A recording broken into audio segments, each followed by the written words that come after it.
Hello and welcome to the Great White North, your destination for the iciest cold takes from the frozen wastelands of the North. I'm your host, Charles Constantine, and with me is NP. Say hello, NP. Hello. How's it doing today? It's doing what it does. Damn, really be like that. It always do. I'm I'm having a decent time. I've been dicking around with Linux and stuff. Just real deep nerd stuff. Yeah, I don't know anything about that. It's interesting when you're doing it, and it couldn't think of anything more dull to talk about. So that's all I'll say there. Well, we'll jump over that then. You got up to anything exciting other than Linux this week? No, I absolutely kept my head down this week. All right. How about you? Nothing special or crazy going on this week either. Yeah, nothing I can think of right now. Just laid back and got everything on track, and now I'm good to go. Rip roaring and ready. Yeah, the springtime's upon us, so hopefully that always gives me more energy. Yeah, I mean it'd be nice if spring would actually come, but I mean it's just living in Canada, living in Alberta. Like things are all melting, and then yesterday we just got a huge dump of snow, and you're back to square one. Roads are icy, sidewalks are slipping all over the place, ankle deep. I think it was 2015. I was going back to school, and we got a snowfall June 1st. Yep, that sounds about right. I know. It's not uncommon to see the snow come down in May and I guess even June. You always keep your scraper in the car. That's one thing. You never take that out. Yeah, I sometimes move it to the trunk if I'm feeling optimistic. All right. Well, speaking of things not to be optimistic about, what's been in the news this week? Well, there's this whole Liberal NDP merger that happened. I don't know if that's a big deal or not. What did you see around that? I'm not sure it is a big deal because I think it was kind of been de facto the case for a long time anyway. However, that's fair. Yep. It is eye-opening, and it is something to talk about. Were you surprised by it? I mean, I don't really keep up on the politics day to day unless again something like this happens, and then we see what we can take for the show. That's really the only reason I'm looking into this stuff. So I wasn't anticipating something like this happening. But I like you said, not very surprising. There's not much difference between the two parties at this point. Yeah, and there hasn't been for a long time. The NDP ostensibly is our workers' party or labor party, or was back in the day, but since the 2010s, they've migrated entirely towards just the absolute liberal agenda of wokeism and minority grievance kind of stuff and homosexuality and all that. So I don't know if there's the only working guys left in it would be just blind to what's happened to it in the last decade. Yeah, because like you could make a case for having a party that's sort of socialistic and pushing for some of these economic ideas that help out the people, and kind of drawing the liberals in that direction economically, and it makes sense. When it was a majority white country, like vast majority, that's really all it was for. But at this point, yeah, it doesn't really seem to serve much use anyways. So these two parties coming together, I mean, it just seems like a natural progression, honestly. Yeah. It also shows, though, some of the, perhaps you could argue, there's a value in it to the woke people. They get to have the NDP as the radical left, mm-hmm. and then they have that radical arm supporting the power structure of the equally radical left as the liberals, but they get to present as more centrist. Yeah, that's a fair observation. Seeing those two elements just sort of, it's almost like how would you want to say it? I don't know.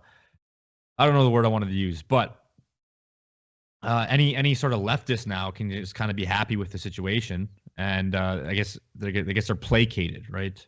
And it feels like there's change that's necessary happening because they have this whole agreement. Okay, the NDP said they'll do this if they get their dental and their pharmacare, right?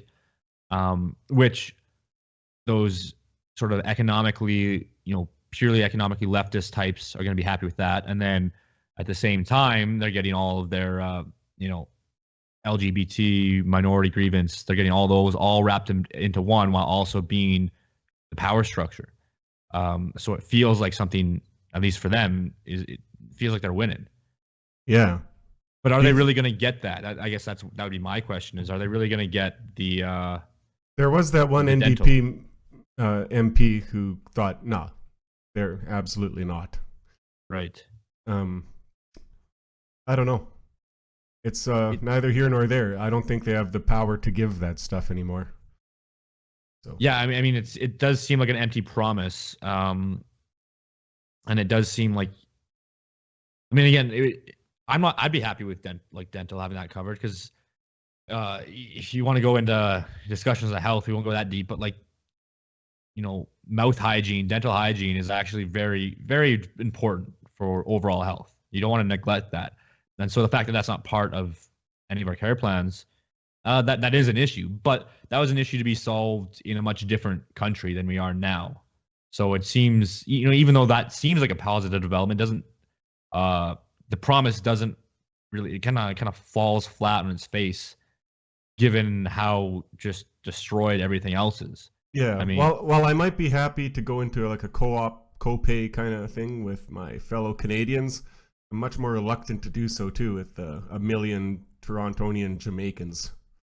Yeah, exactly. Like it's and that the way our healthcare system is ran at the moment already is pretty awful. Like, again, I'm happy with universal healthcare. I would not want to be in the American situation, but you have a system that basically just dumps and dumps and dumps money. I think I did a paper on this a couple years back that we waste, I don't know, $80 to $90 billion a year just treating like preventable diseases. So like cardiovascular disease, diabetes, these kind of things that if you had your people living a healthy life, you had a properly functioning society where your citizens weren't just destroyed physically and spiritually. All that stuff we wouldn't have to pay for it with the healthcare. But now, like, you got people, heart attacks, diabetes, way early in life, based on the lifestyles we're allowed to live here, and that's what it's used for, right? And the more people that we bring in that don't really have that mindset, are just going to jump into the consumerist lifestyle right away, that's just going to be more and more of the same, just waste of a system. And it's not like they're proposing any real solutions to those problems, right? It's just like eternally fixing the same problems over and over again. They're not going to prevent. They're not doing anything to prevent those problems from happening in the first place. They're not making it easier for people to live healthy lifestyles. Well, there's another inherent problem to healthcare, and especially state-funded healthcare where they can print off money forever, and that's that you can have infinity healthcare. Oh, yeah. You can 92-year-old woman on her deathbed takes up most of our healthcare budget. And at some point we have to decide to keep them alive via medical miracles any longer. So we've put the very idea of like when you should die into the hands of a government that may or may not be competent to answer that. Currently is not. Right. Because the answer is to live forever. So any like good on that end of things that might come out of this is mostly wishful thinking, it seems. We're not really going to get any policies that benefit the average person. You get policies that will benefit fringe minority elements, insane agitators, and it's probably going to end up. There's probably some way it's going to benefit some corporation or rich oligarch in some way or the other. But again, it's not going to trickle back down to us. And on the other side of things, the conservatives, and this is no surprise, but they're not utilized. Like, this would be a perfect opportunity to delegitimize these two main parties here. But instead, You have the Conservatives fighting back. I think Candice Bergen, that interim leader, she goes on and in this article it says she accused both parties of conspiring to decimate the Canadian and oil and gas natural resource sector. And then she went so far as to say that they are propping up Russia and President Vladimir Putin as he wages a bloody invasion of Ukraine. So instead of like giving a legitimate critique of this, just trying to dismantle and delegitimize the way that these parties are operating under the pretense of proper liberal democracy, she goes on to just say they're Putin stooges, they're Russia stooges by doing this. If the Conservatives would start, instead of trying to court the oil and gas people directly vis-a-vis trying to protect mostly foreign investment in oil and gas, this is a weird situation. Yeah. If they instead try and protect an ideology and a way of living that would be conducive to the actual oil and gas workers, they would probably hit on some arguments that were actually good, instead of just being like, oh, this hurts Suncor's chances in our country. Like, yeah. Oil and gas should be a means to our enrichment and our health and all that other stuff, and be utilized for that. Oil and gas is not a telos.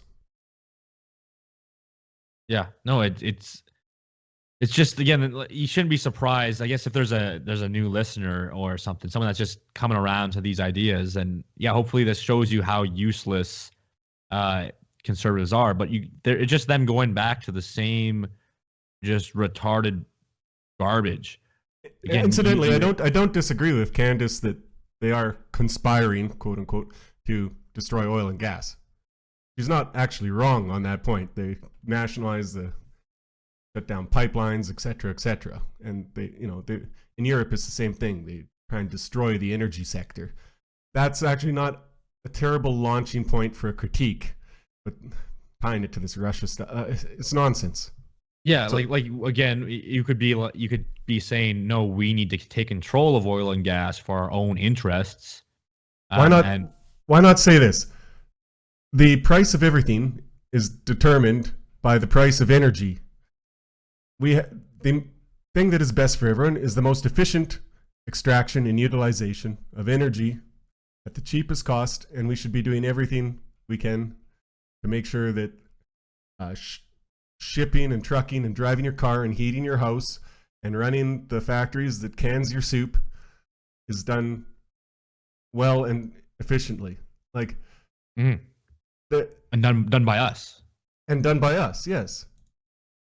Like again, you have all these potential weapons for political leverage. Like, instead of saying they're propping up Russia and Vladimir Putin, why don't you say, I have the solution to the problems that are coming forth from this conflict? And instead it's just, my enemy's bad. Look at why. This is why they're bad. They're next to the bad guy. Like, okay, solve a problem for me though. Right. Instead of we're propping up Vladimir Putin. Why not? If you elect us instead, we're going to build 5 nuclear power plants. Yeah, elect us and we'll make sure that it doesn't matter what's going on the other side of the world. We'll be okay either way. Yeah. Like, you have all, and again, like, these people obviously aren't political geniuses, apparently, or they don't need to be, because that's not what they're there for. They're not, no one has put them in those positions because they're actually capable of, real change. So that's again, nothing surprising there, but you just need to be pointing out and questioning why they aren't attacking their enemies with these simple points of leverage. And I mean, if you can't put two together and see that, like, these people are useless for us, then just, I don't know, go away. It sucks. Yeah. I guess I have one more question on that. Do you think the Conservatives would ever court the PPC in order to form like a coalition and do this kind of? No, I think they would never even try and pull that off. And it goes back to, that, like, they're the losing party. They're not gonna pull this off. There's this one article on the whole issue that was basically like someone from the Toronto Sun just like laying out piece by piece how this is undermining, democracy and blah blah blah. And like I don't care if democracy is undermined, whatever. But people should care in the sense that it shows very clearly the illusion of this parliamentary democracy and how none of the claims of proper separation of powers and whatever, none of those claims are actually genuine. So what they could be doing is showing that this is the case, and here's how this whole thing is delegitimate. But they're not going to. They're not going to side with the PPC to gain their own power. So you got to take these realities and say, hey, look, the system doesn't work, and let your friends and family know, right? So that they don't support it. That's really because everything we say directed at these conservatives is going to fall on deaf ears. But at least to the listeners, at least to people that need to understand how the system works and how it doesn't really work the way they say it works. They have just given you a perfect example to point to as how this is all lies, obfuscation, and disingenuous. Yeah. So we're here chatting with Guy, otherwise known as Guy from Canada. I've known him on Twitter for a couple months now. He posts good stuff. And it turns out he has a Substack, so we'll be talking to him about some hockey. How you doing today, Guy? Not bad, not bad. Thanks for having me on, guys. Good to have you on. So you were just telling us about the time you were on Goy Talk.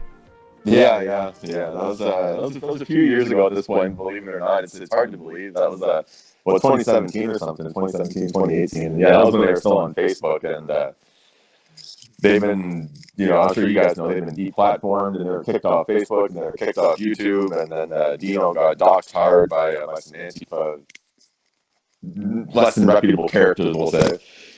And I don't know what they've been up to now, but I think they've just kind of been forced into the shadows. They got a little too brazen, I guess. I don't know. A little too close to the sun. Yeah, exactly. Yeah, flew a little too close to the sun. Yeah, because they were doing quite well for a while. I mean, I remember they were pulling in a few thousand viewers on each show, and I mean, in dissident circles, that's one of the most popular shows. Yeah, it seems like if you don't have your own infrastructure built up, like you never know when it's done. You got nothing. Yeah, exactly. What did you talk to them about? Just pretty much this, just kind of life and stuff. It was pretty casual, right? It was kind of more like a call-in type show, right? There's other people that were on there before me and stuff. They were kind of like I said, that was kind of back in the day. That was real early days, and they were just real casual about it. So just talking about life in Canada. That was 2017 or so. So that was not too long after Trudeau's first election. So there was a lot to complain about at that point. Well, we're going to be doing some more complaining about it today, so and not much has changed. I wonder how those guys are doing. I haven't heard hide nor hair of them for years. Yeah. I hope they're all doing good. Mm-hmm. Me too. Arnell was probably the funniest guy we ever had. Right? Yeah, absolutely, yeah. So that was in 2017. How long have you been in the scene, would you say? Well, I mean, I've always kind of been involved in politics. I mean, going back as far as I can remember. I mean, when I was a kid, even like my dad and my grandpa and all my family, like they've been involved in politics. Volunteering for elections and volunteering for local members of parliament, volunteering for federal elections and things like that. And so, like, I've always kind of been around politics and things like that, right? And so obviously I kind of started in the more normie sphere, and my family was always kind of involved in the NDP kind of wing of things. And now we're talking like the old stock NDP, right? So that's like the old kind of Tommy Douglas, even going back to like the CCF type days. Like my grandpa was like a volunteer and he used to work with the CCF and things like that. And so I kind of started in that kind of labor wing of politics. My family used to always work with unions and, carpenters unions and electrician unions and things like that. So I was always kind of a left kind of leaning economically kind of guy. So, of course, as an impressionable teenager, I always got into the socialism and that kind of wing of things, right? So, I mean, going back to like 2006, 2007, I would say that I was even like a pretty hardcore liberal. Don't hold it against me or anything, but I was a pretty hardcore liberal for a while, and then around 2014, 2015, around the same time that a lot of guys kind of got into this, right? The whole Gamergate thing, and Trump getting elected and things like that. A lot of people kind of shifted their politics from that kind of classic liberal kind of thing. Yeah, I'd say that was the first like major wave. Probably. Yeah. But in terms of like kind of like, dissident right, or, whatever we're calling it these days, not really like pretty recent, really. I mean, like I was one of the last people that I knew that was on the Trump train. Like I fought tooth and nail. Like I hated him. Like I hated Trump. Like I still do, I always did. I always found him to be really crass and really offensive, and just a terrible, terrible person. But when it came down to it, and it was the 2016 American election, it was him or Hillary. Well, of course, you're going to go with him. I mean, Jesus. I'm not gonna. I still have a soul. Of course. So and then I kind of fell down the rabbit hole after that, and kind of got into Trump, and then, but I mean, I was also one of the first people to kind of get away from him too. I would say, like, pretty much right after he was elected, I'm like, this guy's an Israel shill. He's not gonna help anybody. He's not helping the white working class. He doesn't give a shit about us. Day one, when he pardoned Drew Bashkin, it was you and Matt Parrott being like, "Whoa, what did we just do?" Yeah, pretty much. Yeah. It took me a full probably year and a half to figure out that while he was probably a decent grenade to throw into the system, which was always the intent, that he was not really our guy. Right. Yeah, I think there was always just that kind of understanding around people, right? That he was like the best of a bad situation. So now things have changed. We can look back on that with a good perspective. But have your politics changed much in these like latest years since he's been gone, or have you been exploring any of these newer ideas? I mean, I suppose I've always kind of stayed within a certain frame or whatever. I guess you'd put it. Like I said, I've always kind of been more kind of left-leaning economically. I've always been quite critical of capitalism and big corporations, and always kind of been more of the white working class kind of breed of politics. And I mean, yeah, I like, now that Trump's been gone and stuff, I mean, if anything, I've kind of just been more critical of the system in general. So, I mean, I certainly wouldn't call myself a libertarian by any means, but you kind of start to realize that how like corrupt the system really is, and how little can actually be done.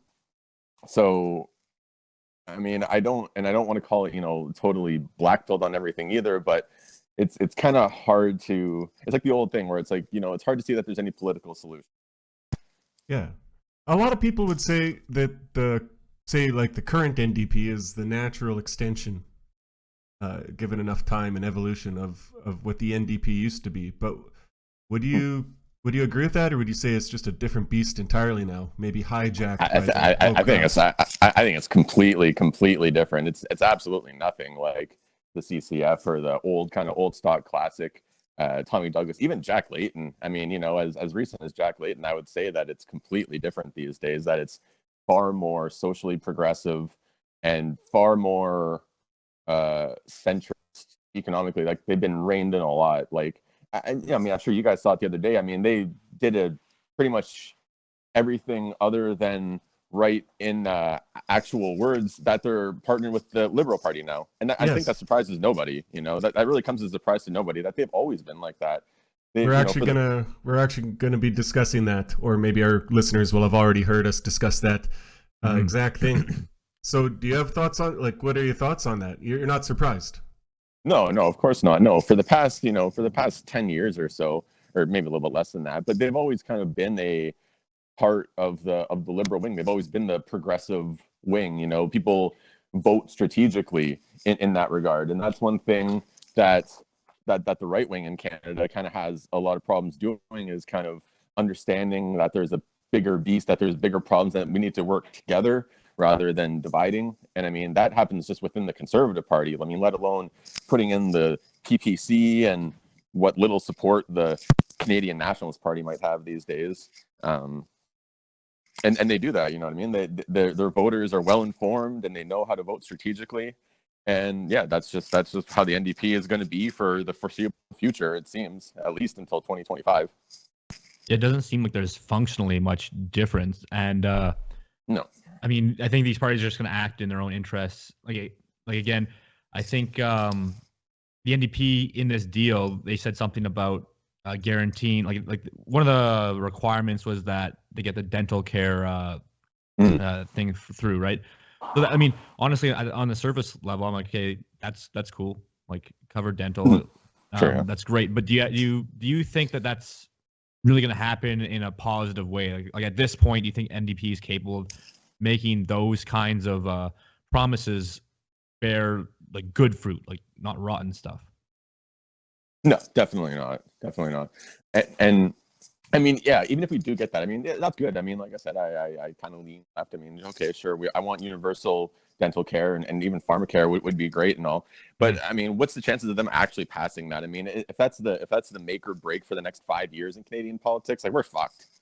Like this should be day one stuff. I mean, this should be like inarguable day one stuff. And then they're sitting there bickering over, you know, $20 million for dental care or something. Like, come on, dude. People can't even afford houses in this country. Exactly. There you go, yeah. Let me put on my conservative hat and say, yeah, even if all well and good, but how could we even pay for it? I mean, they'll just print money, but that'll, you know, do all the bad things that does, drive up inflation and all that. Yeah. I don't think there's I'm not like pro austerity or anything, but there's just no way. Yeah, there's nothing to do with this country is headed to an economic downturn, arguably a disaster. You know what it reminds me of? Kind of this is Europe shuts down all its power plants, and then it gives energy relief money to people. Yeah. To buy what with? Yeah.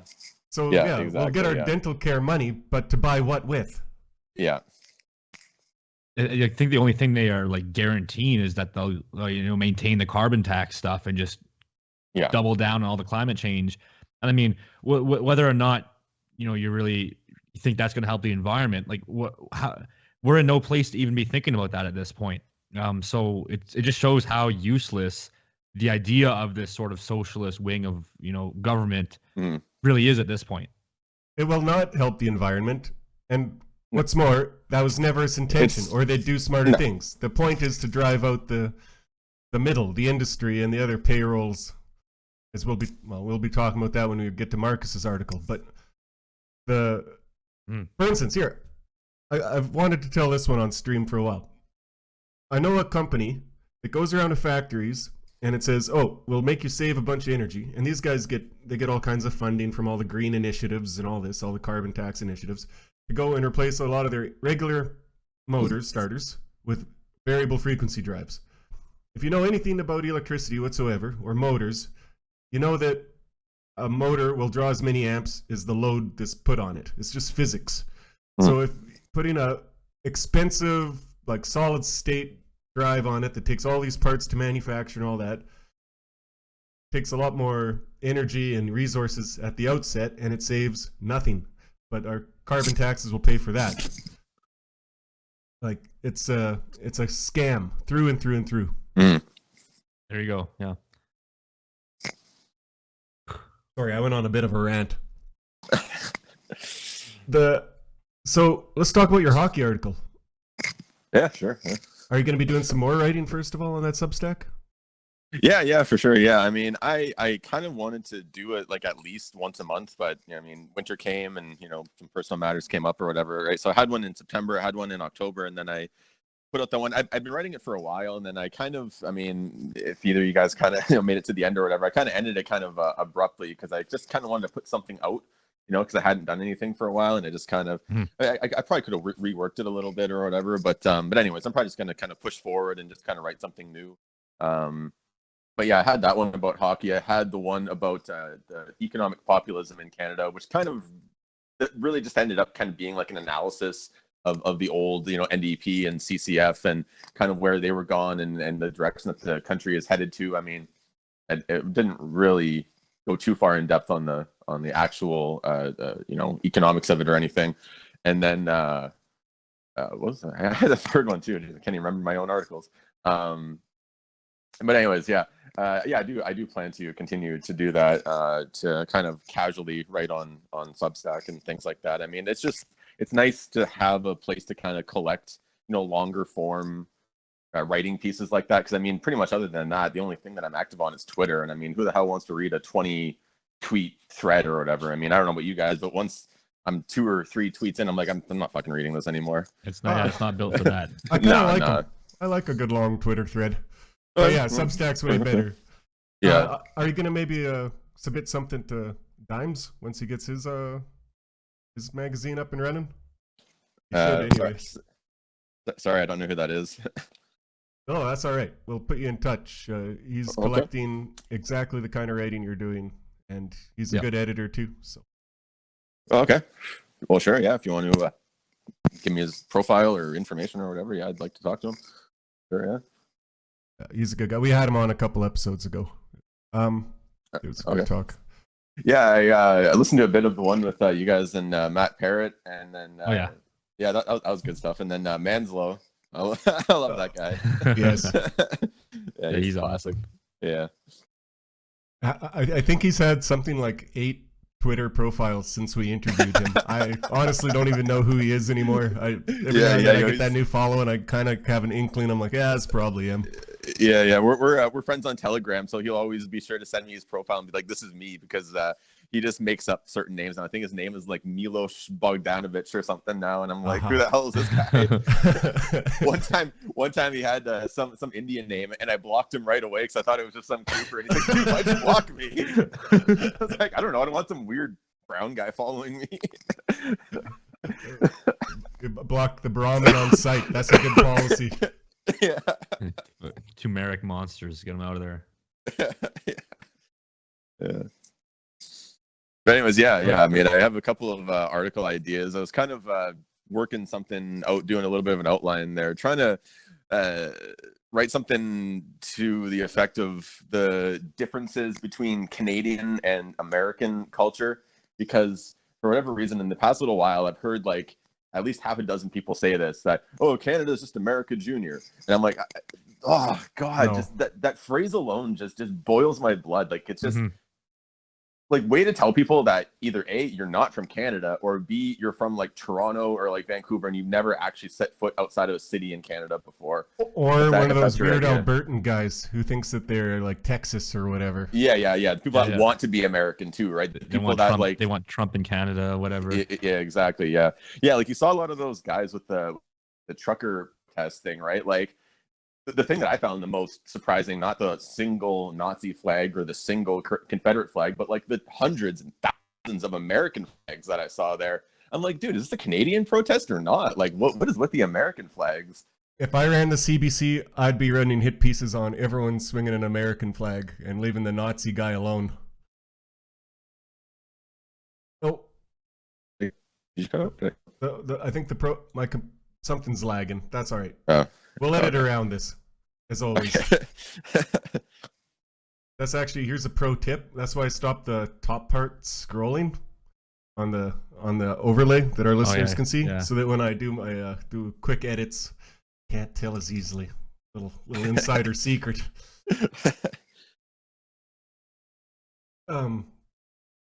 Yeah, no, I think we ranted about this on the show a couple episodes ago. Just the whole idea that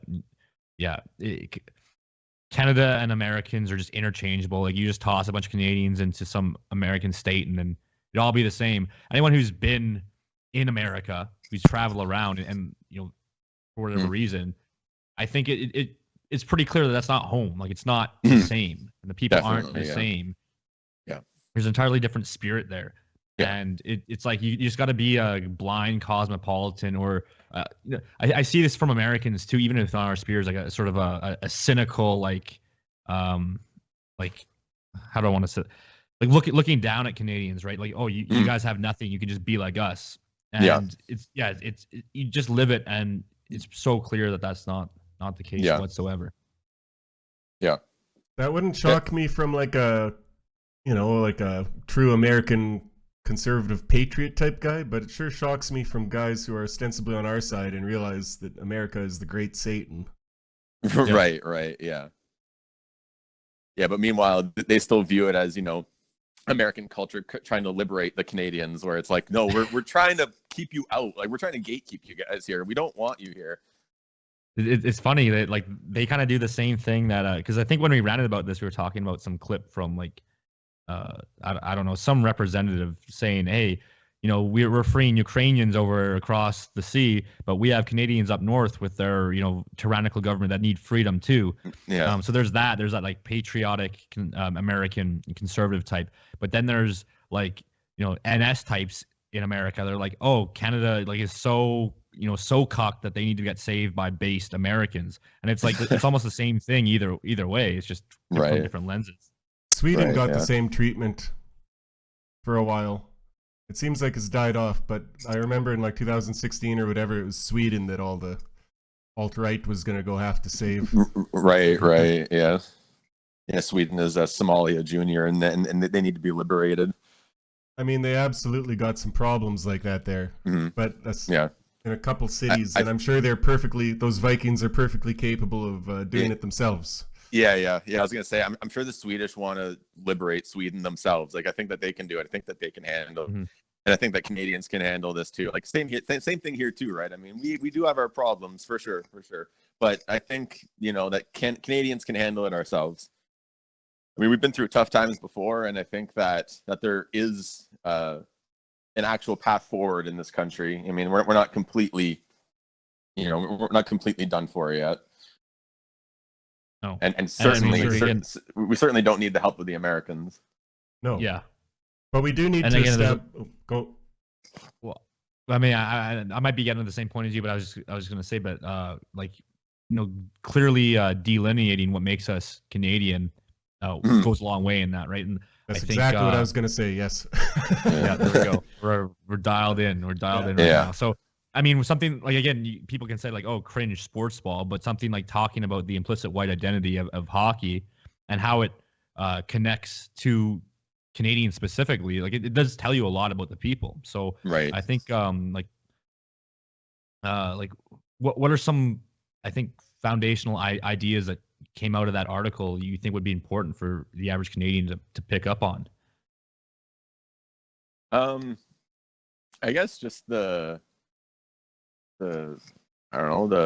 kind of identity and the kind of work ethic and the kind of culture that's cultivated around that. Like, well, you're talking on that earlier when you're saying that hockey might be one of the last stands of like a meritocracy, right? Where it's not just the things like that aren't just given to people, right? Like, you have to work for things like that. I mean, let's take away the entire idea that it costs a lot of money to play hockey and it costs a lot of time to play hockey and things like that. So not everybody can do it right on a actual organized level, to actually play in a rink and to play on ice, right? But removing all of that it actually does take a certain level of fortitude to kind of get on that ice, and just the sport in general, right? I mean, I'm sure you guys have seen hockey. It's a tough sport. It's a tough, rough and tough sport to play, and it's not for the faint of heart. Even at a low level, it's a tough game, and it builds it builds tenacity, and you need to have courage to get out there. Like, even some of the more,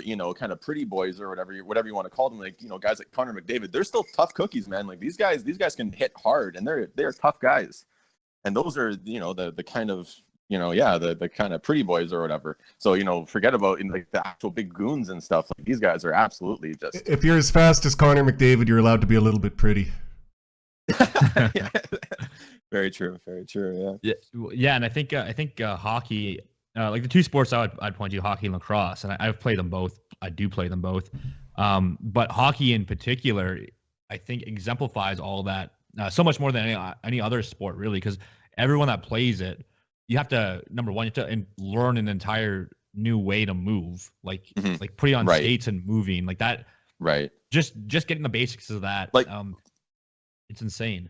Yeah, like that's the thing with hockey, right? Is that like if you aren't skating by age 4, you're not going to make it to the NHL. Like that's as simple as that. That's just like you can't just start playing hockey when you're 13 years old. I got a well actually there, and say there's actually a sizable percentage of professional hockey players that started around the ages of 10 to 14. All right. Sure. Okay. Yeah. Sure. But it's certainly not the standard, though, right? I mean, it's certainly not like. I mean, no, most of them are born on skates. Exactly. Yeah, and that's what you see. Like these parents, like these kids are 4 years old. They probably don't even know what they're doing yet, but their parents choose it for them. Like a lot of the time, they're like, "You're gonna be in hockey." Like I've already decided this. Like the kid's 4 years old. I'm sure he's not really making these decisions. Yeah, like that's the tricky part is you gotta grow up with it. Mm-hmm. To again establish a new movement pattern basically, and then that's just the basics. Like that's just like think about any other sport. It's not like you have to learn how to walk to like, play basketball or something. Like you have to learn how to skate before you can even learn how to play the game. Right. And then you have to learn all the skills on top of that, which is again handling a stick and puck, even just raising that puck is not something that people just like can't just give a person a stick and expect them to shoot the puck. Like you can throw a basketball even if you don't really know the technique, but you're not firing that puck around. So there's just so many steps. There's so many levels to the game just to get to the first like actual playing field, or I guess you could say the ice. And it just shows like I don't know any other people in history that would develop that complex of a game just for fun, basically fun and development, right? Like it's so unique. Yeah. Yes. Well, the winter sports are in our bones. Right. This is the first clue in discovering what a Canadian is.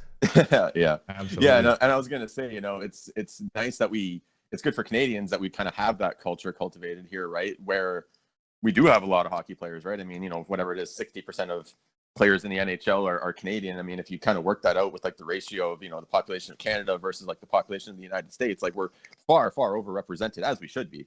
But, I think that's just, evident through like the culture here in Canada that, like I wrote in that article. I mean, I'm looking right now, I see kids playing hockey on the street right now. I mean, it's everywhere, right? And that really is, one of the staples of a Canadian culture and a Canadian identity, believe it or not, is people playing hockey.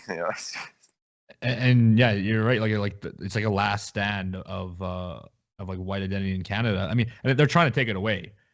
Like even the contact, the physicality, and then they're adding like every hockey commercial now has like some minority kid in the mix. Right. It was all about the gay stuff. The one I was at last week. The rainbow flag hockey tape, like that's in every store now. So they're chipping it away, but it's a lot harder to remove something like that. That again, the barrier to entry is high, and you got to be really invested in the culture to get into that. So it's hard for them to strip that away. I mean, like they can have all these gay little commercials from Nike and Adidas and stuff, and say, "Oh, hockey's for everyone," and have some little black girl there, as if she's ever going to make it to the NHL one day or whatever. They can do that all they want, but the real reality is that anybody that knows hockey players know how well that sport is gate kept too, right? Like. Okay, there's maybe like a handful of gay guys in the NHL or something, but for the most part, most of them do not like gay people. Most of them will say faggot in the dressing room. So they don't want that shit around. They just kind of nod their head quietly and say yeah whatever. It's just it is what it is, right? Whatever. Yeah, the dressing room talk is a big one. Yeah, they try and like just stick their heads into, but they just can't. Yeah, exactly. Can't quite get there. Yeah. Well, that's not all they're trying to stick their heads into. You. What the hell? All right. Well, Guy, it was good talking to you. Yeah. Thanks for coming on the show. Right on. Thanks for having me, guys. So, Charles, how do you get along with your family? If I can ask you a personal question. Well, I love my family. I mean, I love my mom and dad. They're great. They're awesome. I mean, I think I know where you're going with this, but how about you? You tell me about your family situation first. Oh, it's great. I have some siblings. Without saying too much, I get along good with both my immediate nuclear family, and I also have like almost a second family that I hold just as dear. So that's a lot of people who have my back through thick and thin. It took Yeah, some that's where you doing wanna with be. my nuclear family, though, to Hmm. like. Do you talk about politics with your family? I mean, I can tell you right now what just happened with my family, if you want. Yeah. All right. So you know what? I have a very big family. You could have family get-togethers that would end up with like 50 people. So big extended family, cousins. I got like 17, 18 cousins, the whole deal. That's And nothing. always tight knit in everything that we do. At least when I was growing up, when of these politics weren't really coming into play. But it's gotten worse and worse recently, and it's actually ended up at the point where one of my cousins got disowned from the family because he Uh-oh. shared an article on Facebook. And do you know what that article was? I don't even dare ask. It was simply an article describing that transgender swimmer. In a negative light? It was a relatively neutral article. I don't. It might have been somewhat negative. I mean, anything that's even slightly critical of the situation or presents the side of the people affected, like the girls affected. Anything that even shows their side of the story can be perceived as negative. But the thing is, he just shared it on Facebook. He didn't comment on it or anything. I'll quickly interject my opinion, which is the stance of the show on that male swimmer in the female competition. He should be caned. There, that's the entire stance.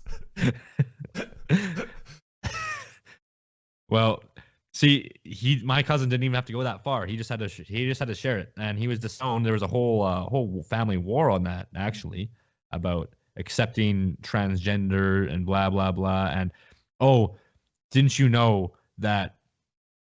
Don't you know how insane it would be to cut your dick off to compete in female swimming just so you could win? Yeah. You know how insane that would be? How can anyone even make that kind of claim? Like, and that's kind of stuff that was coming out. And maybe he did it just to compete. Maybe not. That's beyond the point, really. Yeah.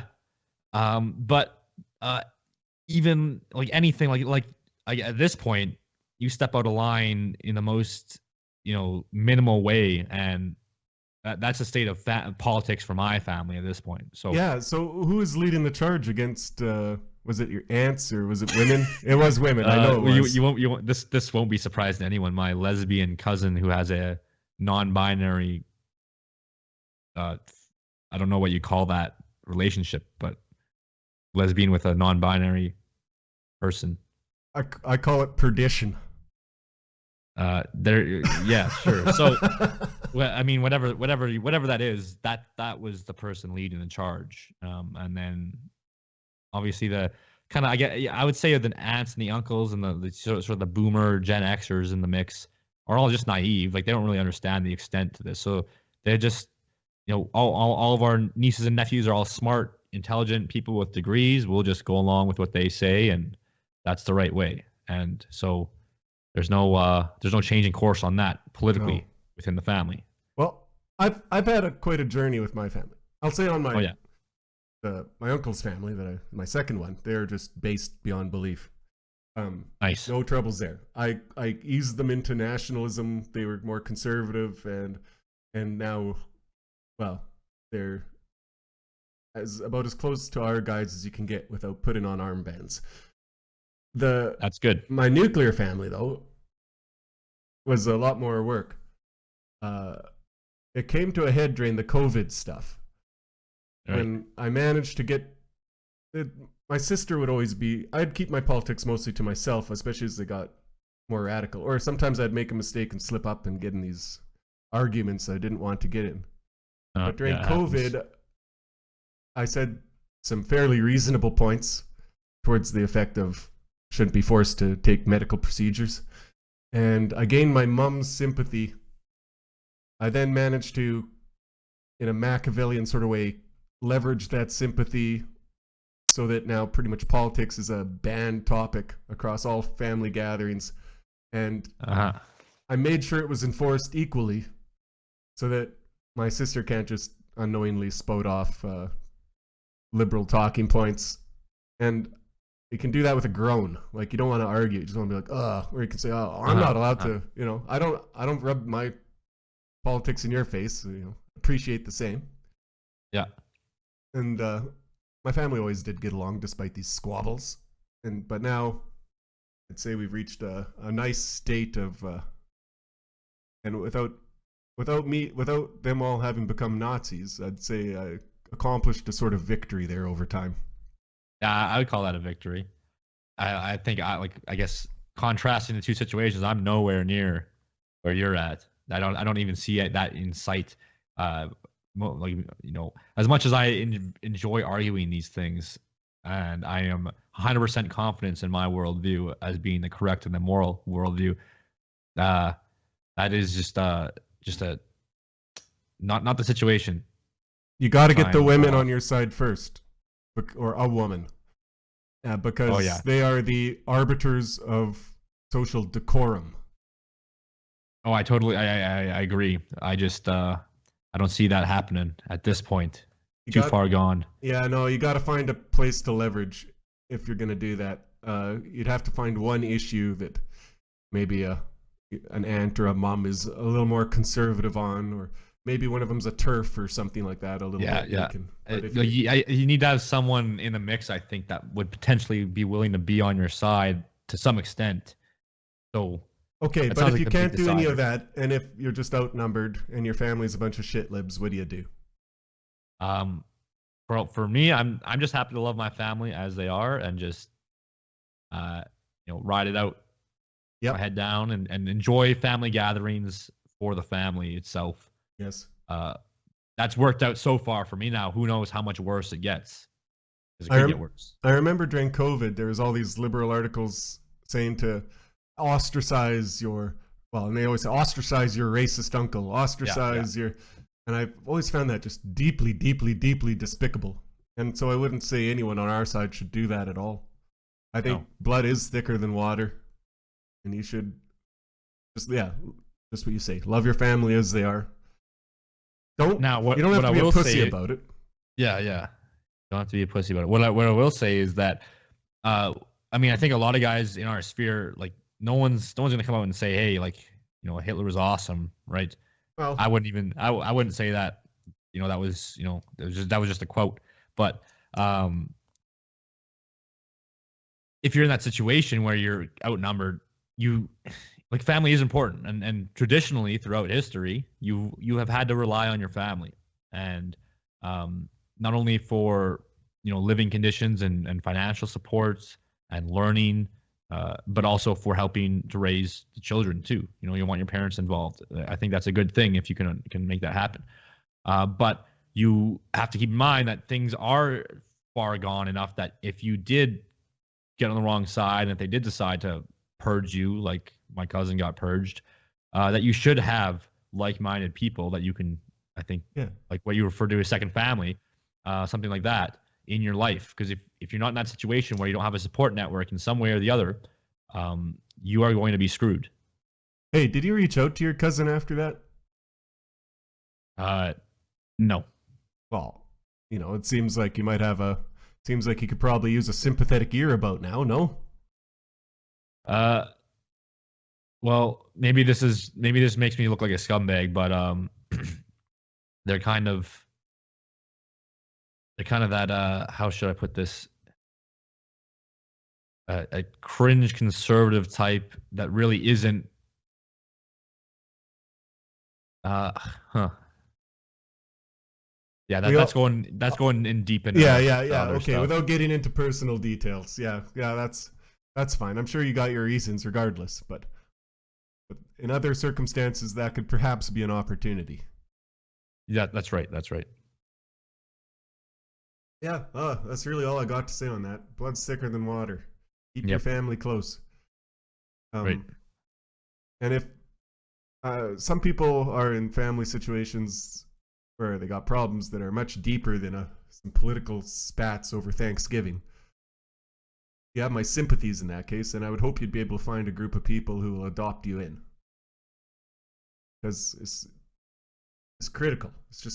It's critical to have people who like you despite all your failures, and whatever you are, and just know you as they really know who you are at your essence, not any kind of superficial or personality and mask and all that might change over the years, but the guy, the cousin who was hitting you with a pillow when you're 4, like across the yard, he knows what you're made of.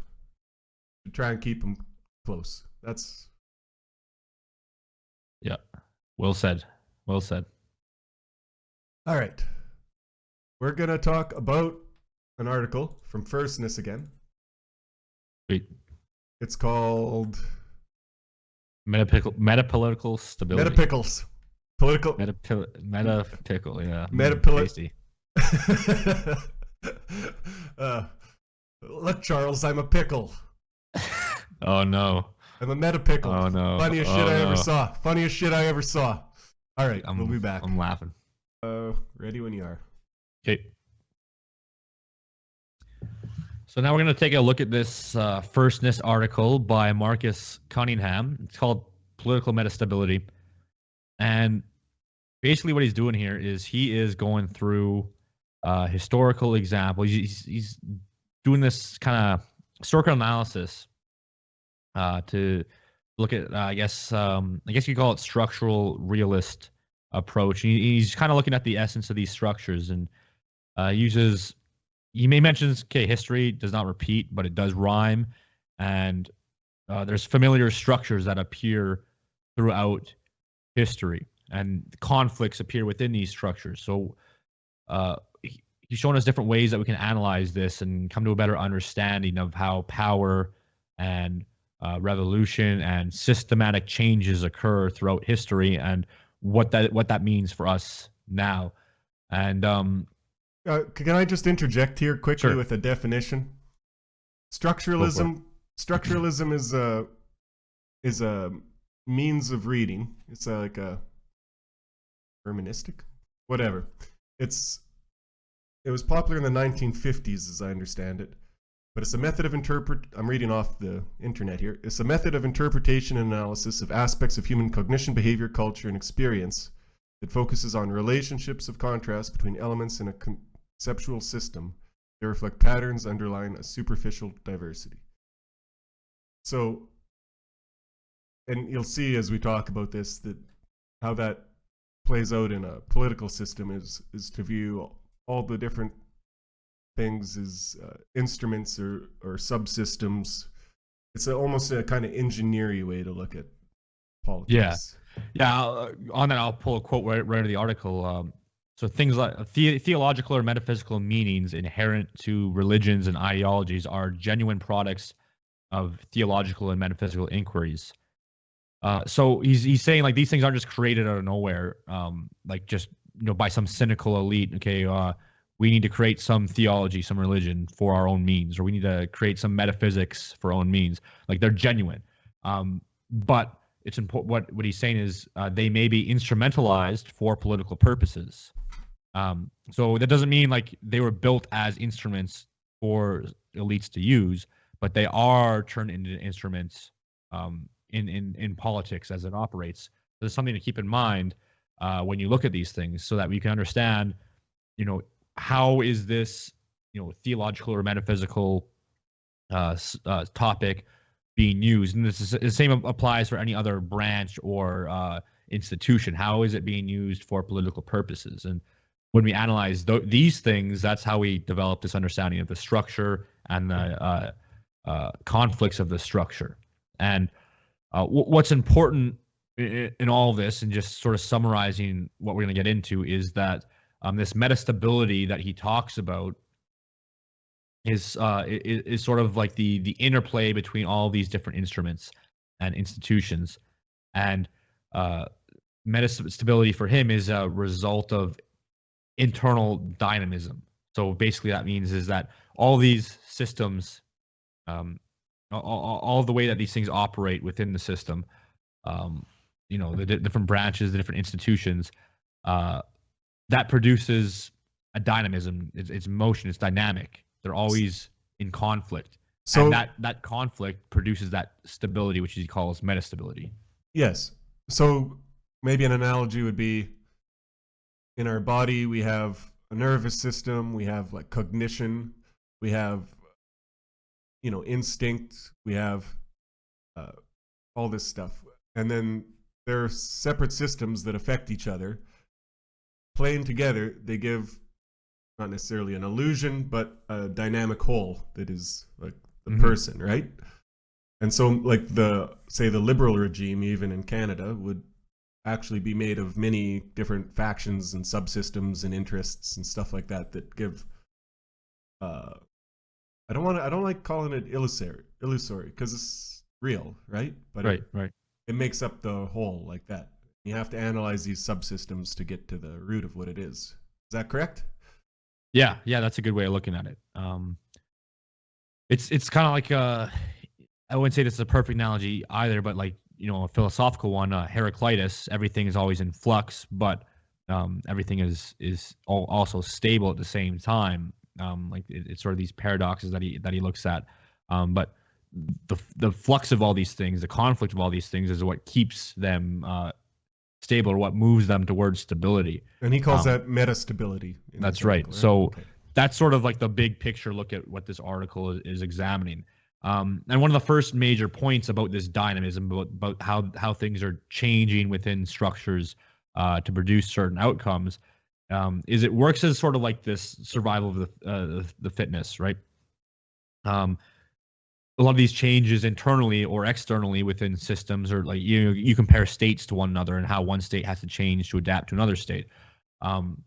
There's never like one set form, right? And so you get this need to always change the dynamics. There's no optimal solution because you're not going to ever have this perfect state where you just now you're solid.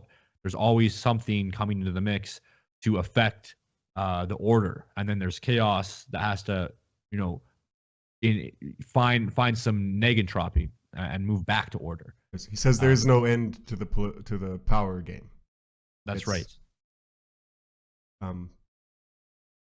So much for Fukunawa. Once again, that guy gets demolished on a weekly basis. Yeah, not nonstop. And like this is a very, very well articulated example of how that idea of whether it's Marxists and their communist deals or not, or some neoliberal like perfect equality world, like all of these utopian visions fall flat in the face of this analysis of the structures of history, because it shows us that there's always some form of dynamism that is required to make the system and the structures more fit for the next challenge.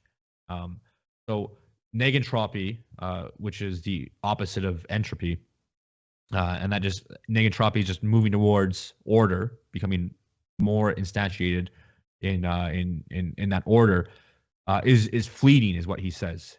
Right? It comes for brief periods of time, but then it is disrupted by the dynamism, by this metastability, because that is how a structure, that is how systems, that's how they adapt and become stronger, so that they don't break down. It's interesting he even uses the word negentropy instead of, that is the word for it, but it shows in that view the priority. It's viewing order as a condition of entropy or as a condition of chaos.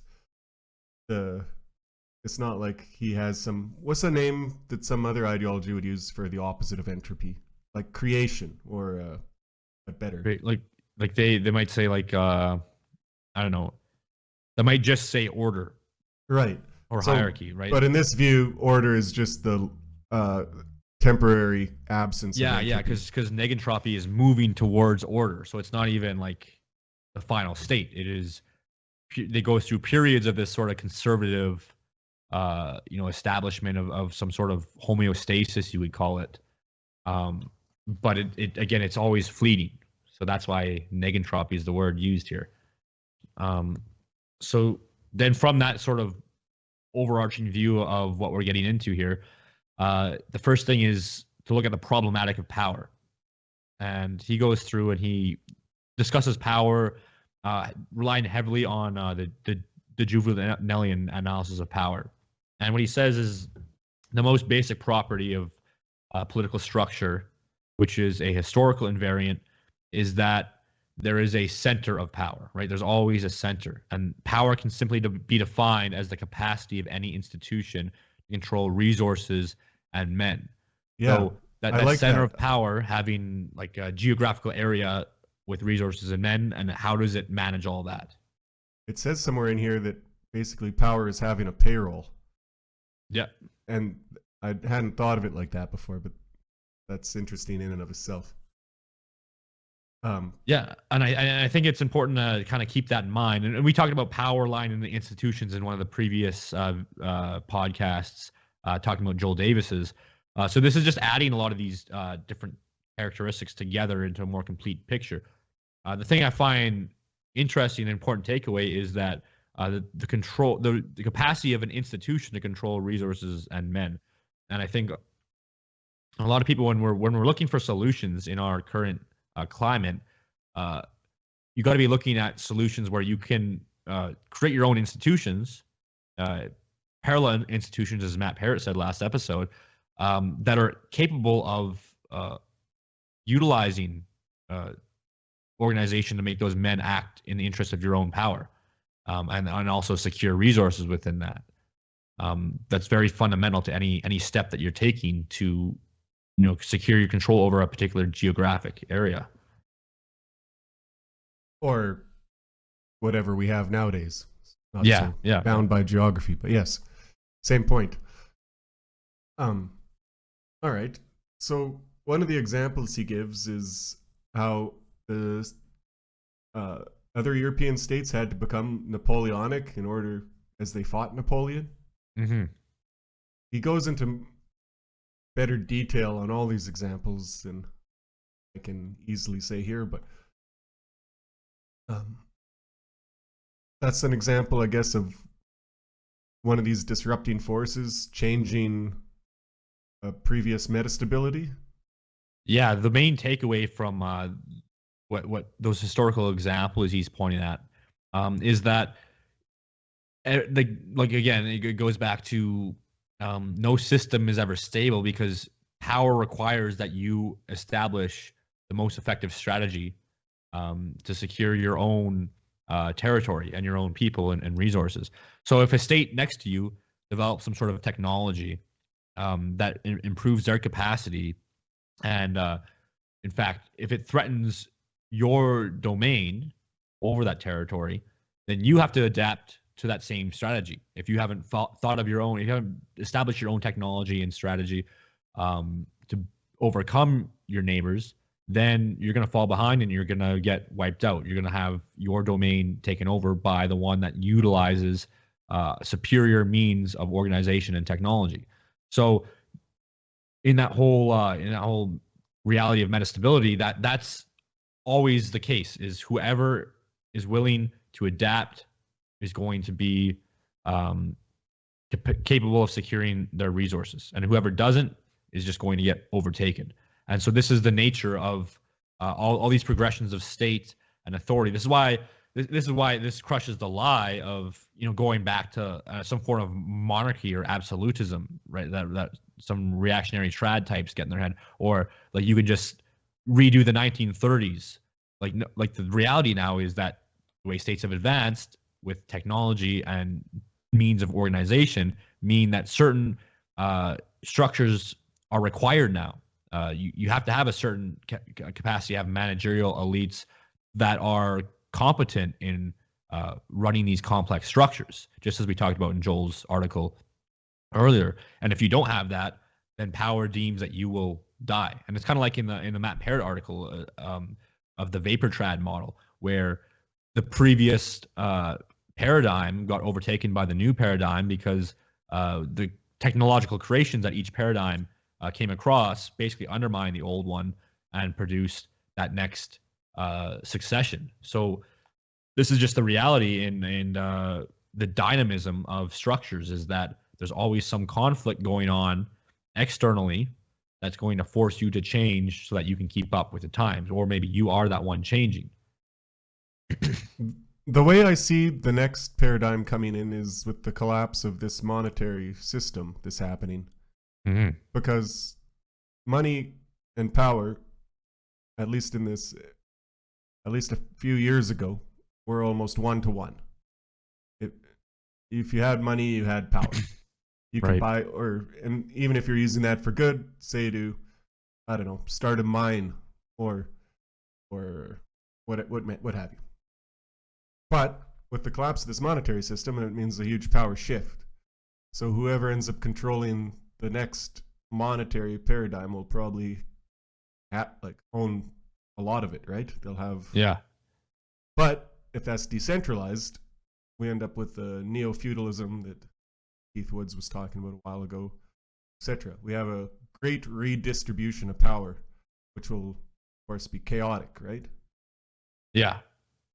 Yeah, and then like that's sort of something that is highlighted in this analysis in the article here, because what he brings out in some of the examples is these revolutions. What happens when a big a system changes is that the revolution ends up liquidating the weakness. Right, we go back to that talk about survival of the fittest, and basically, whenever that revolution comes, it comes not because whoever's running the system is too tyrannical or too oppressive, but it's because however the system is being ran is too weak, and those weaknesses get exposed in those revolutionary times, because that system, in looking for change to adapt to the new paradigm, needs to get rid of the weakness within itself. And then, so that's what we see happening is not like not tyrants getting overthrown, but these weak kings and a gangrenous limb will fall off on its own accord eventually. So within all that is like we could say the weakness of that centralized currency, for example, gets liquidated into these decentralized currency. That might be an example of a way that we shift, like you were highlighting. And are there other currencies of power in the current age? Yeah, well, you could say that manpower is still important. So I think a good example is that people that are capable of getting men together and then putting them to work towards something, like that are competent of organizing, that demonstrates some sort of power. Yes, this is still almost 1-to-1 with payroll right now, but that could be like in Caesar's time or whatever. I think a good general could, or even in the 19th century, 18th century, a captain of a good ship that was likely to bring in more loot wouldn't have to press gang a bunch of drunks at the bar. He did have volunteers.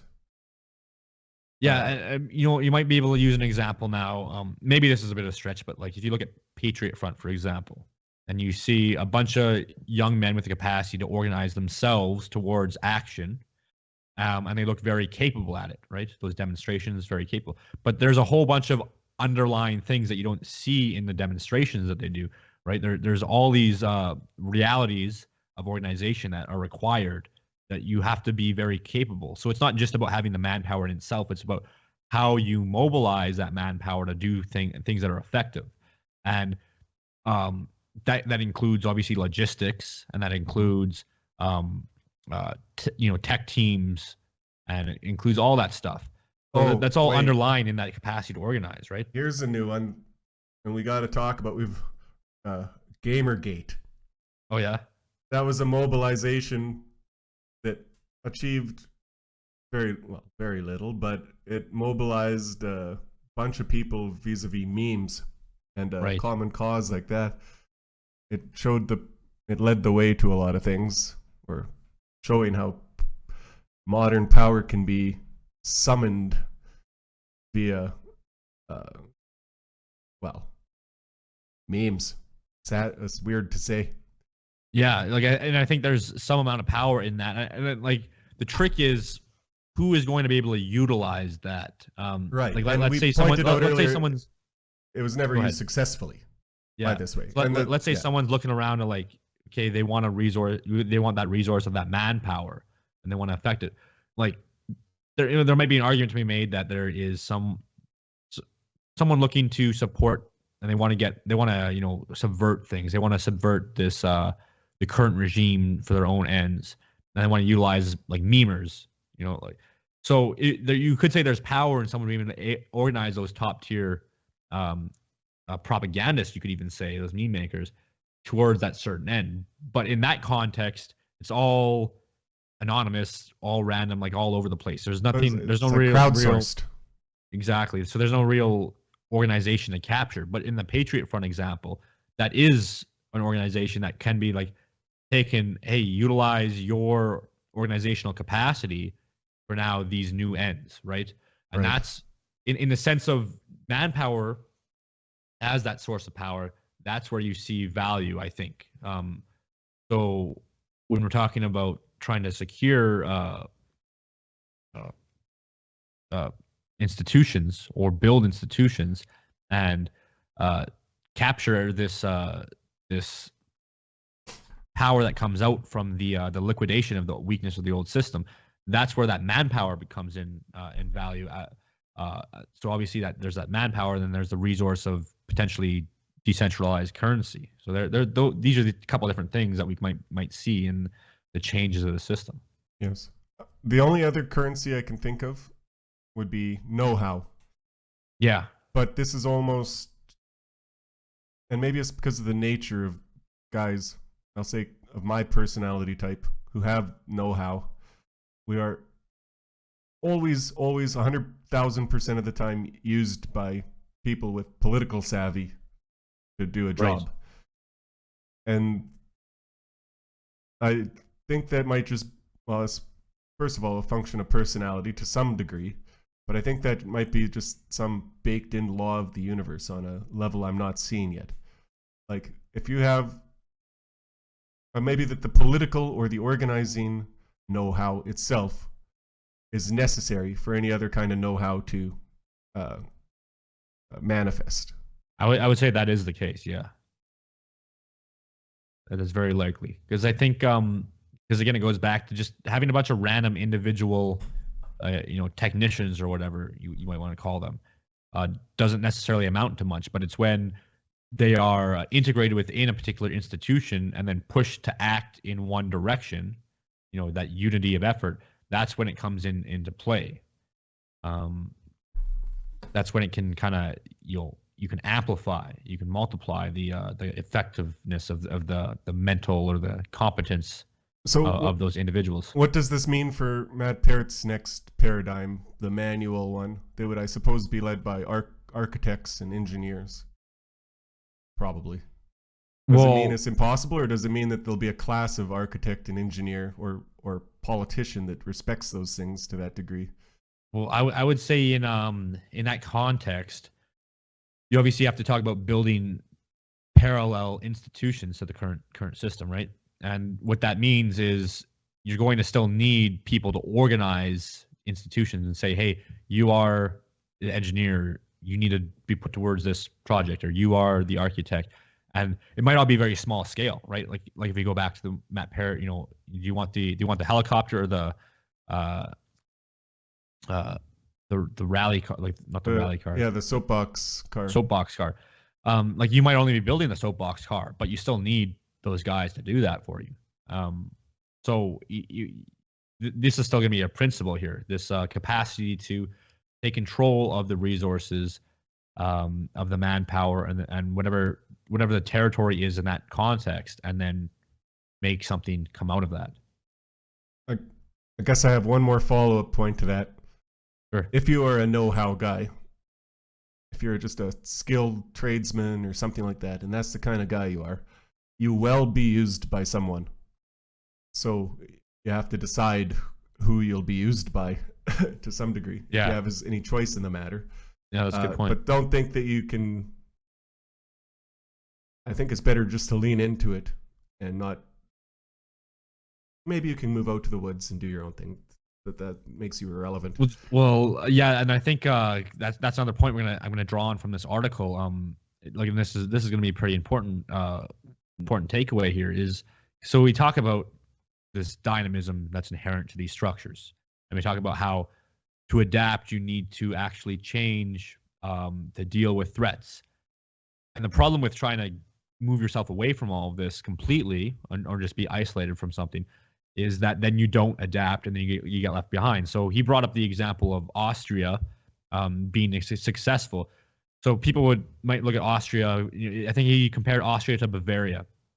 Right, Bavaria, very very safe, lots of resources, good fertile land. So people, and then Austria constantly having to deal with external threats and having not ideal geographical location. So on a surface level, you might think intuitively, okay, Bavaria is going to be much better off. But then in his example of Austria having to deal with Ottoman Empire and these threats, they by necessity had to adopt aggressive statecraft to secure their regional domination. And then by adopting this adaptive strategy, all these other nations had to adopt the same adaptive strategy from outside pressures, and this is what necessitates innovation. And then so the absence of that external pressure, they'll be less likely of a need to change. And then so that's that conserved nature. So the reality is that if you remove yourself from the conflict and avoid these changes, then you get left behind. You're not adaptive. You're not going to be innovative. So if you want to innovate and stay with the times and not get subsumed with whatever external threat you're going to be facing, and we obviously face a lot of external threats in our current state. And again, it's not like the Ottoman Empire. A lot of these threats are internal. So you have that choice between either facing the constant pressure or removing yourself. But we know that constant pressure is what brings about the change you need to survive. So that's something to keep in mind. Embrace the chaos. That's right. Okay, let's turn this discussion a little bit. We were talking earlier about the NDP-Liberal merger. Uh-huh. Would you say, he gives two examples in here of different structural things that can happen in a state. One is the high and middle versus the low. The high and low versus the middle. Yeah. And the other is a saboteur regime. The high and low versus the middle is self-explanatory. It's like the Soviet state apparatus and the aristocracy and the peasants going against the kulaks in that case. The saboteur regime, he gives an example in Japan where someone took over and they maneuver the entire state towards their own ends. Can you explain that one a little better, actually? Yeah, he talks about in the Japan example. Basically, he's going over the Meiji restoration, and what happened in Japan here is that for the longest time, merchant class gets a bunch of wealth, but they don't see a corresponding rise in power. 17th century to 19th century, they had no rise in power with the rise of wealth, because whenever the ruling nobility ran out of money, they just sabotaged the merchant gains and they canceled debt. And then this allowed basically for political stasis. There was no vector of expansion left, and it was permanently killed. So, because it was an isolationist state, there was nowhere for that global trade, to allow the merchants to expand out. The internal nobility was able just to always cut any forms of rising power within their state. So in that capacities, and he says this is in contrast to the high low versus the middle. You have basically in this form, the ways that they've used the way they used to conserve power is so well that it eliminated dynamism, and because there was no external security threat, so it was just able to be conservative state. So this just worked by, again, sabotaging any institution of power, like the merchant class, trying to gain money through their means, trying to gain power through their means, which is money. See. So that brings me to my original question.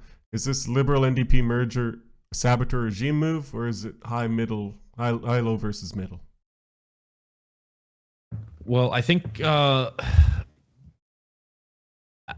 a conservative element to that in the sense of conserving the sort of neoliberal interests against all of this the sort of change in the world. And their taxation of the middle class might be fairly akin to that Japanese saboteur regime thing.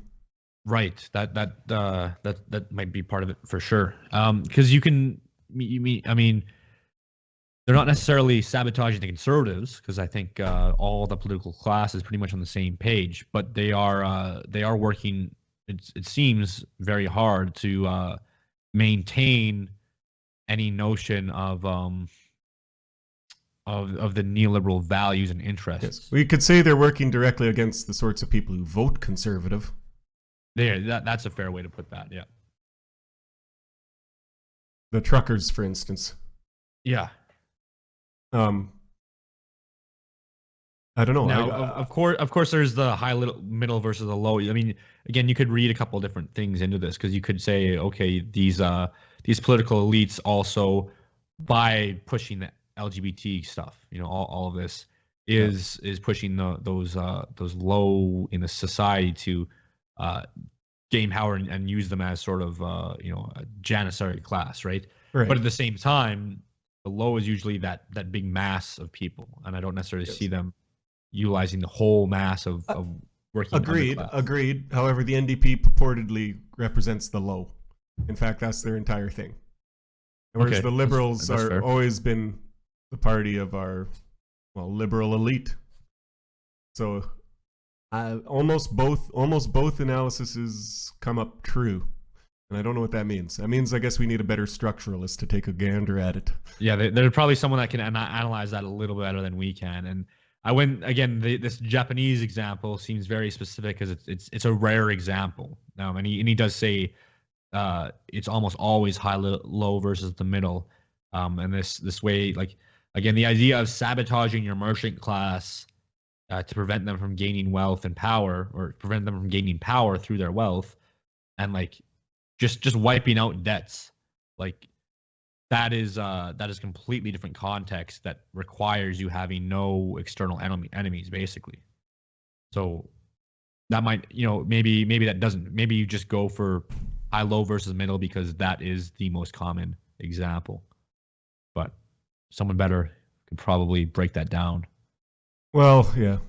As a kulak, I don't like either options. Well, that's why again, it goes back to recognizing the dynamism of the system, that it won't have this this won't be permanent, that there is going to be a better model of governance, better model of statecraft, better model of power that is going to come around and liquidate these weak elements, and you want to be there for that liquidation, so that you can pick it up and reorganize it back. I'm not even so interested in the reorganizing. I just want to be there for the liquidation. Everyone has their preference. Everyone's got that dream. You know the one. I'm here to. Oh, I mean, I like Christmas. I'm here to BC. Anyway. I do like Christmas. Hey, I got called a Fed the other day. Yeah, I saw that. That was I mean, I guess it's not surprising. I'd be paid better. I mean, if you're a Fed, then I mean, yeah, like I've really sunk into the role, I think. You're doing a terrible job, honestly, man. What the hell? Yeah. I'd honestly fire you. Yeah. I'm gonna get that hard-nosed lieutenant calling me into his office. NP, you're a loose cannon. Anyway. What else do we get out of this article? Well, there's I mean, there's a lot. It's hard to go into all of this, because this is very, very complex stuff. Like there's some important things to point out. We won't go too deep into that, but here he notes the state has to play two roles at the same time. Partly has to guarantee the established order, And then at the same time, the state also undermines things through its legislation. So like a state obviously needs to utilize its organs, like police, for example, to uphold rights and all this stuff. Like it has to conserve something. It can't just allow this dynamism to run free and completely undermine it. But at the same time, it does undermine itself through legislation, because like these attempts to conserve itself also cause upheaval at the same time. So then they have to write legislation to adapt to that context.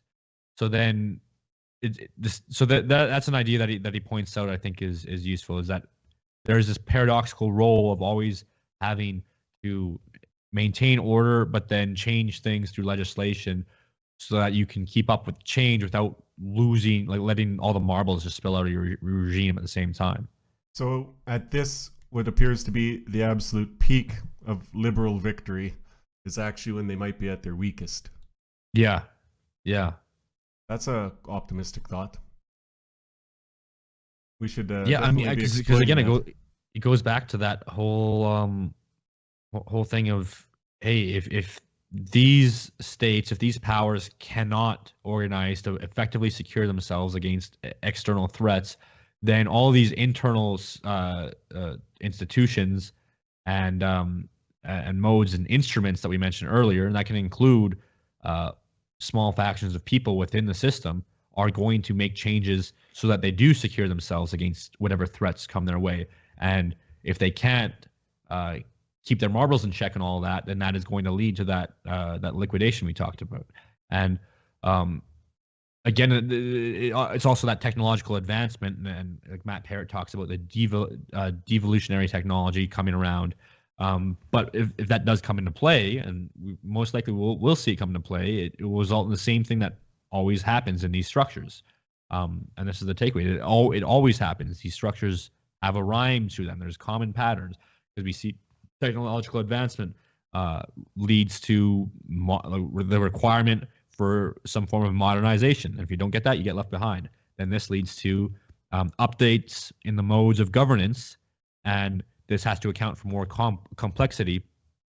And then the cycle continues, and this might lead to all kinds of unknown things in the future. But it is the way it goes. That's what we're seeing in this structural analysis.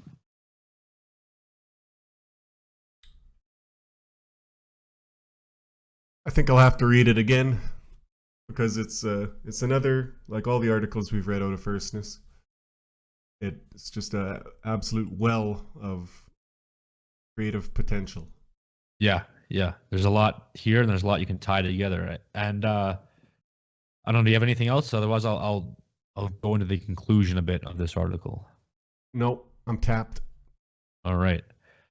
So I think the big takeaway that he points out is that you have to take a tragic view of history, a tragic view of the state's role in history, as opposed to a utopian ideological vision. Okay, because you have, like, you're not going to get your communist, paradise. You're not going to get any paradise, because that's just not how things operate. It's tragic, but there's optimism in that tragedy. And this metastability, this requirement of this constant dynamism, it's balancing all these internal factors, all the coalitions and institutions within the system, and in that balancing act, using them in concert to help secure your survival against opposing powers, right? So that's how things operate, and in that balancing act, lots of different things can come loose or tighten up, but it's dynamic. It's constantly dynamic. At the end of the day, you're not going to secure that negentropy. You're not going to have permanent order. The real order is metastability. It is constant reform. You always have to confront new problems and create states of exceptions. And that's what we have to do too. We're going to have to confront whatever new problem comes our way and find the state of exception, find our own space to carve out that new area for power and organization. And the quote I like the most, finishing off here, is Real equilibrium is death. The only truly stable form is static, equally spread out energy. That's the only static form, only truly stable. And that's heat death. So life itself is not the striving to this form. It's not the striving to equilibrium. It is the struggle against it. So of course, there's no permanent solution. And ideologies which promise the end of history ultimately promise a pathetic and uninspiring vision. The struggle for order is an extension of the struggle for life. So at the end of the day, we're not going to secure order eternally, but we can struggle for order, and that is essential to life. Charles, you just invited me to this group in Tinder horror. Yeah, I saw some posts from that going around, and what a nightmare. Yeah, you scroll through it real quick, and it's just, I don't know. What are they always circling? I mean, you can zoom in and you can find out for yourself. I don't get it. Oh. Yeah. What the heck? Huh. Interesting stuff. It's male body parts. That's all I'll say. Oh no. Oh no.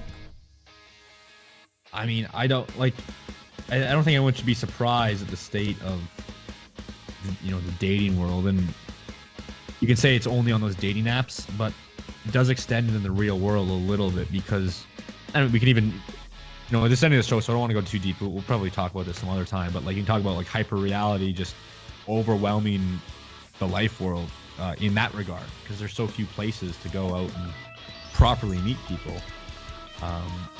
So then you have to confront the horrors of the world. This one has actual horns. Yeah, there's some real horny over there, eh? Ugh. Anyways. Do you think demons are real? I mean, at this point, I wouldn't be surprised. They have to be. No one listens to the outro, so we should save that discussion for another time. But I'm becoming increasingly convinced that they're real in a not just people like a metaphorical sense. That have to be possessed to some extent. Yes. We should do a demon talk soon. And woman, and maybe tackle the woman question, the modern woman question. Yeah, we can do all that. But for today, I think that's it.